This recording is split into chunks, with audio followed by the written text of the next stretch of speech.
അതേപോലെ തന്നെ നമുക്ക് ആഴത്തിൽ കണക്ക് പരിശോധിക്കേണ്ട ഒരു മണ്ഡലമാണ് ചേലക്കരയുടെ കണക്ക് നമുക്ക് വളരെ വേഗം ഒന്ന് പരിശോധിച്ചു വരാം. ചേലക്കരയുടെ കണക്ക് വളരെ കൗതുകമാർന്ന കണക്കാണ്. നോക്കൂ, അവിടെ ഇക്കുറി UR പ്രദീപ് വിജയിച്ച് കയറുമ്പോൾ ചേലക്കരയിൽ എന്ത് സംഭവിച്ചു എന്ന് നോക്കാം. അതിനു മുമ്പ് നമുക്ക് നമ്മുടെ സീപ്ലെയിൻ ഒന്ന് ഇറക്കാം. നമ്മുടെ ഫ്ലോറിൽ സീപ്ലെയിനിൽ വിജയിച്ച സ്ഥാനാർത്ഥി UR പ്രദീപ് പ്രേക്ഷകർക്കൊപ്പം ഉണ്ടാവും. സീപ്ലെയിൻ യഥാർത്ഥത്തിൽ വരുമോ ഇല്ലയോ എന്ന് നമുക്കറിയില്ല. പക്ഷേ നമ്മളുടെ AR ഫ്ലോറിൽ വിജയിയെയും കൊണ്ട് സീപ്ലെയിൻ ഇതാ പറന്നിറങ്ങുകയാണ് റിപ്പോർട്ടറിന്റെ AR ഫ്ലോറിലേക്ക്. ഈ സീപ്ലെയിനിൽ നിന്നും UR പ്രദീപ് നമ്മുടെ സ്ഥാനാർത്ഥി ഇറങ്ങി വരും. UR പ്രദീപിന്റെ ഭൂരിപക്ഷം, UR പ്രദീപിന് അനുകൂലമായി ഏതു ദിശകളിൽ നിന്നൊക്കെ വോട്ടുമാറി, എന്താണ് ചേലക്കരയിൽ സംഭവിച്ചത് എന്നതിൻ്റെ രാഷ്ട്രീയമായ കണക്കുകൾ കൂടി നമുക്കൊന്ന് പരിശോധിക്കാം. UR പ്രദീപ് ഭൂരിപക്ഷം എത്രയാണ്? ഭൂരിപക്ഷം 12,201. എങ്ങനെയാണ് UR പ്രദീപ് ഈ മണ്ഡലത്തിൽ വിജയിച്ചു കയറിയത് എന്നുള്ളതിൻ്റെ കണക്കുകൾ വളരെ വേഗം നമുക്കൊന്ന് പരിശോധിച്ചു വരാം. UR പ്രദീപിന് ഈ മണ്ഡലത്തിൽ കഴിഞ്ഞ തവണ രാധാകൃഷ്ണൻ നേടിയ വോട്ടിനോളം നേടാൻ സാധിച്ചില്ലെങ്കിലും UR പ്രദീപ് നല്ല പോരാട്ടമാണ് കാഴ്ചവെച്ചത്. നോക്കൂ, 2024 ഉപതെരഞ്ഞെടുപ്പിൻ്റെ ഫൈനൽ ടാലി 12,201 വോട്ടിൻ്റെ ഭൂരിപക്ഷം. LDF സ്വന്തമാക്കിയത് 64,827. UDF രമ്യ ഹരിദാസിന് 52,000 മത്സരം അവസാനിപ്പിക്കേണ്ടി വന്നു. NDA സ്ഥാനാർത്ഥി 28,000 TN സരസു ലോക്സഭാ തെരഞ്ഞെടുപ്പിൽ നേടിയതിനേക്കാൾ 5,000 വോട്ട് വർദ്ധിപ്പിച്ചിരിക്കുന്നു എന്നതാണ് ഏറെ ശ്രദ്ധേയമായ കാര്യം. ചേലക്കര മണ്ഡലത്തിൽ BJP ഒരു വലിയ സാന്നിധ്യമായി മാറുന്നു. 33,609 വോട്ടായി 5,000 വോട്ട് വർദ്ധിപ്പിച്ചിട്ടുണ്ട് എന്നാണ് കണക്കുകൾ പറയുന്നത്. ഇനി കണക്കുകളിലെ കൗതുകം കൂടി നമുക്കൊന്ന് പരിശോധിച്ചു വരാം. എങ്ങനെയാണ് ചേലക്കര ഭൂരിപക്ഷം 12,201 എത്തുന്നത്? ഏതൊക്കെയായിരുന്നു ഭൂരിപക്ഷം? ചേലക്കരയിൽ ഉപതെരഞ്ഞെടുപ്പിലെ ഭൂരിപക്ഷം 12,201. നോക്കൂ, ഈ തെരഞ്ഞെടുപ്പിൽ ഒരു ശക്തമായ രാഷ്ട്രീയമായ പോരാട്ടം നടന്ന മണ്ഡലമാണ് ചേലക്കര. ചേലക്കരയുടെ പൊളിറ്റിക്കൽ ഫൈറ്റ് ആണെന്ന് പറഞ്ഞത് KC വേണുഗോപാൽ. ചേലക്കരയിൽ ഭരണവിരുദ്ധ വികാരം പ്രതിഫലിക്കുമെന്ന് പറഞ്ഞത് പ്രതിപക്ഷം. യഥാർത്ഥത്തിൽ ഈ കണക്കുകൾ നമ്മളോടത് പറയും. ചേലക്കരയിൽ 2021 രാധാകൃഷ്ണൻ മത്സരിച്ചു വരുമ്പോൾ 39,400 വോട്ടിൻ്റെ ഭൂരിപക്ഷമാണ് ലഭിച്ചത്. എന്നാൽ അത് 12,201 കുറഞ്ഞിരിക്കുന്നു. 39,400 നിന്ന് 12,201 കുറയുമ്പോൾ ഏകദേശം 27,200 വോട്ടിൻ്റെ കുറവുണ്ടാവുന്നു. നോക്കൂ, ഇതാണ് ഇനി LDF വിശദീകരിക്കേണ്ടത്.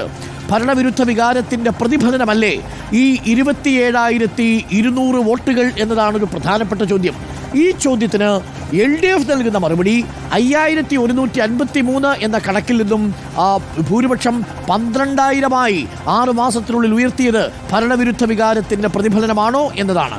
ഇനി നോക്കാം, LDFന് നിയമസഭയിൽ കിട്ടിയത് 83,000 ആണെങ്കിൽ ഈ ഉപതെരഞ്ഞെടുപ്പിലേക്ക് വരുമ്പോൾ 83,000 നിന്ന് 19,000 വോട്ടുകൾ കുറയുന്നു. 18,400 വോട്ടുകൾ കുറയുന്നു എന്നതാണ് ഏറെ ശ്രദ്ധേയമായ കാര്യം.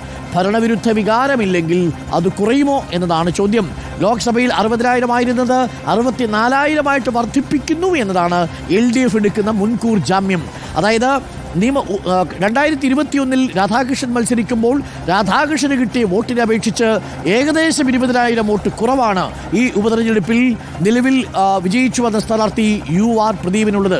വിജയിച്ചു എന്നത് സത്യമാണെങ്കിലും ആ വിജയം യഥാർത്ഥത്തിൽ എത്രമാത്രം ശക്തമാണെന്നുള്ളതാണ് ഏറ്റവും പ്രധാനപ്പെട്ട കാര്യം. അതേസമയം 2021 നിയമസഭയിൽ നേടിയ 44,000 നിന്ന് 8,000 വോട്ട് വർദ്ധിപ്പിക്കാൻ രമ്യ ഹരിദാസിന് സാധിച്ചിട്ടുണ്ട്. അതാണ് ഏറ്റവും ശ്രദ്ധേയമായത്. 44,000 നിന്ന് 8,000 വോട്ട് വർദ്ധിപ്പിച്ച് 52,000 പക്ഷേ ലോക്സഭയിൽ രമ്യ ഹരിദാസിന് ലഭിച്ച 55,000 52,000 ചുരുങ്ങുകയും ചെയ്തു. അപ്പോൾ ഭരണവിരുദ്ധ വികാരം ഉണ്ടോ എന്ന ചോദ്യത്തിന് UDFിൻ്റെ ചോദ്യം 27,200 വോട്ടുകൾ LDFന് 2021 അപേക്ഷിച്ച് നഷ്ടപ്പെട്ടില്ലേ? ചോദ്യം നമ്പർ 2, UDF 44,000 നിന്ന് 52,000 8,000 വോട്ട് വർദ്ധിപ്പിച്ചില്ലേ? ഈ രണ്ട് ചോദ്യങ്ങൾക്കാണ് ഇനി വരും ദിവസങ്ങളിൽ ഇടതുപക്ഷം മറുപടി പറയേണ്ടി വരിക. അത് ഭരണവിരുദ്ധ വികാരത്തിൻ്റെ പ്രതിഫലനമെന്നാണ് നിലവിൽ കണക്കാക്കുന്നത്. NDAയുടെ വർധനമാണ് ഇതിൽ ഏറ്റവും ശ്രദ്ധേയം. നോക്കൂ, വളരെ ശ്രദ്ധേയമായ വളർച്ച. 2021 നിയമസഭയിൽ 24,045, ലോക്സഭയിലേക്ക് എത്തുമ്പോൾ 28,000 വോട്ട് കുത്തനെ ഉയരുന്നത് കാണാം. അവിടെ നിന്ന് വീണ്ടും 5,000 വോട്ടിൻ്റെ വർധനവ് K ബാലകൃഷ്ണൻ വരുത്തുന്നു. TN സരസുവിന് 28,000 നിന്ന് 5,000 വോട്ടുകൾ കൂടി ഉയർത്തി 33,000-ആയി NDA വോട്ട് വിഹിതം വർദ്ധിപ്പിക്കുന്നതായിട്ട് കൂടി കാണാം. ഇതാണ് ഈ കണക്കിൻ്റെ കൗതുകം എന്ന് പറയുന്നത്. 2024 ലോക്സഭ നോക്കിയാൽ 28,000 ആയിരുന്നു NDAക്ക്, UDF 55, LDF 60, 5,173 ലോക്സഭയിലെ ഭൂരിപക്ഷം.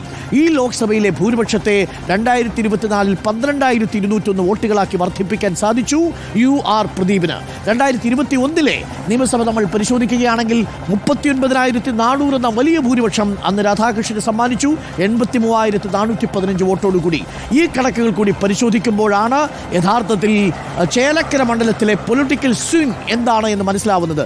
രാധാകൃഷ്ണനോളം വോട്ട് പിടിക്കാൻ UR പ്രദീപിന് സാധിച്ചില്ല എന്നത് വ്യക്തം, കൃത്യം. അത് ഭരണവിരുദ്ധ വികാരമായി UDF കേന്ദ്രങ്ങൾ പ്രചരിപ്പിക്കുമ്പോൾ, മറിച്ച് ലോക്സഭാ തെരഞ്ഞെടുപ്പിനേക്കാൾ വോട്ട് കൂട്ടിയില്ലേ എന്ന മറുപടിയാണ് LDF കേന്ദ്രങ്ങൾ നൽകുന്നതും. ഈ വരുന്ന ദിവസങ്ങളിൽ ചർച്ചയാകാൻ പോകുന്നതും അതുതന്നെയായിരിക്കും.